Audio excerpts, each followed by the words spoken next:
नमस्कार मित्रांनो, मी सध्या जेजुरी भागात आहे. इथं हायवेचं काम झालेलं आहे. तर आता तिथं 3 प्रकारचे दगड दिसत आहेत. सगळ्यात वर हार्ड, मधला माझ्या मते सॉफ्ट आहे, खाली लाल आहे. असं 3 प्रकारचे दगड आहेत. तर त्याच्यामध्ये फ्रॅक्चर झोन तर नाही वाटत, पण असं यामध्ये क्रॅक तर दिसत नाहीत. म्हणजे असं पाण्याचा झोन तर नाही वाटत. तर लालमध्ये कुठंतरी ओलसरपणा वगैरे पण नाही दिसत.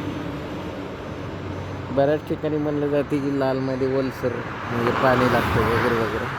तर इथं ह्या दगडाला मात्र उभ्या क्रॅक आहेत. उभे क्रॅक दिसत असतील कदाचित, याच्यामुळे पण पाणी खोलवर जाऊ शकत असेल.